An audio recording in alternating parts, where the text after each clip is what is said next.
Responding to Panelo's statement, PMA Superintendent Lieutenant General Ronnie Evangelista says only President Rodrigo Duterte can tell him to vacate his post. He adds he would like to see through the investigations into Dormitorio's death, saying he, quote, never backs down in the middle of a firefight, unquote. And we now talk to PMA spokesperson Major Ray Afan. Good morning, sir. Thank you for taking our call. Good morning, ma'am. Sir, could you give us an update on the condition of the two cadets who allegedly also suffered maltreatment from the upperclassmen? How are they doing? Ma'am, this was a result of the thorough investigation that we've been doing since the death of our cadet last September 18.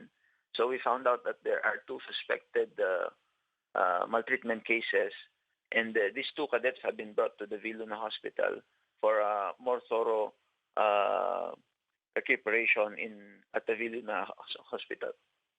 All right, sir, but they are expected to make a full recovery. Is that right? We are hoping for their fast recovery. Okay, sir, what do we know about the circumstances that led to their injuries? Are they victims of hazing? And if that's the case, how many people are possibly involved in this? Well, accordingly, the two cadets have been complaining of stomach pains. And because of that, we have been extra careful to see to it that these cases would be inspected if these are maltreatment cases. If so, certain individuals will be held liable. And we have already directed those who are probable persons of interest with these two new cases be confined and directed to participate in all investigation teams. Okay, sir. When you say maltreatment, are you referring to hazing? Yes, but the only difference is the technical definition of hazing may be on acts done in order to enter an organization. But this is already an act that is done while they are already inside the academy. I see. Sir, let's now go to the case of Darwin Dormitorio. We understand 6 are facing administrative charges. Are you looking at more persons of interest outside of these 6? If there are other results of the investigation proving that others are still liable, we will file charges against them. Okay, now aside from the cadets who were identified as suspects, the PNP is also investigating PMA doctors because Dormitorio was supposedly brought to the hospital multiple times before his death. Can you tell us more about this and what charges might be filed against PMA doctors? So part of the investigation revealed, ma'am, that Cadet Dormitorio have been going to the hospital several times before the unfortunate incident. So part of the investigation would be looking into the liability of the different medical practitioners involved as to how their diagnosis, admission, and then the medication that was provided to Cadet Dormitorio days and weeks before the unfortunate incident. All right, sir. Regarding administrative charges, you said there are other individuals aside from the 6. How many more are you looking at here?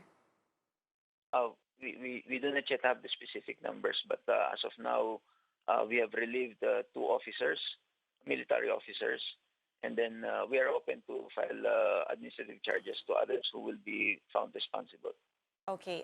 Sir, presidential spokesperson Sal Panelo says hazing should be classified as a heinous crime and that heads of educational institutions should be held criminally accountable for them. What is your reaction to that?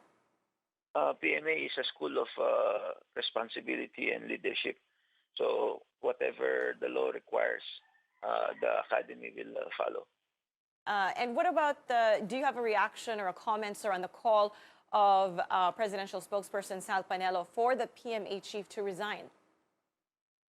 In the military profession, especially on military key positions, such as the position of the superintendent, that position is designated by the higher headquarters and ultimately by the commander-in-chief. It is upon the commander-in-chief decision or discretion if the PMA superintendent will be relieved. But as far as the academy and the superintendent is concerned, he has the resolve to see this through, that justice will be done and the maltreatment will be removed, totally removed from the Philippine Military Academy. Speaking of that maltreatment, sir, what measures are in place within the PMA to ensure that this doesn't happen again and that this culture of hazing or maltreatment will finally be stopped? Uh, for the academy, ma'am, different systems are now being thoroughly reviewed, exhausted to see to it that the monitoring system for the individual health of our cadets, especially our fourth class cadets or first year cadets, are given proper care and attention. And then the leadership within the barracks of our first class cadets are also thoroughly being reviewed to see to it that their existence in the academy is for training of the mind and body, not for the destroying of any of the bodies or the dignity of their fellow cadets. Sir, with regard to Dormitorio and the two other cadets who are in the hospital, in your view, were they maltreated at around the same time or at the same event? That is a matter that we are still looking at because as of now, what we know is these two were transferred to the hospital. One was last September 17, the other one was last September 21. Okay, now Secretary Lorenzana has said he wants all the cadets to be, I think the term he used was strip searched, to really be examined for any injuries. Is this something that will push through? Actually, we've been doing that already, ma'am. But I'd like to correct some media statements or observations. There were five PMA buses that were found in Viluna Hospital. Those cadets are actually our parade contingents for the Chief of Staff turnover. They are not the cadets that will be given medical checkups. Currently, it's the PMA Station Hospital who is providing the medical checkup for our cadets. Okay, so how many have been found to have injuries that might point to maltreatment? As of now, the only two have been found to have maltreatment, suspected maltreatment cases, and these two have been brought to Viluna for a deeper examination. Now, sir, regarding the investigation, what is the timeline for that? When do we expect the investigation to conclude and have a report out? From the very beginning, ma'am, the instruction of the Superintendent, Lieutenant General Evangelista, was for every investigation, including the parallel investigations, to be accomplished as soon as possible without compromising the fairness and objectivity of the investigation process. All right, thank you so much for your time this morning. That was PMA spokesperson Major Ray Afan.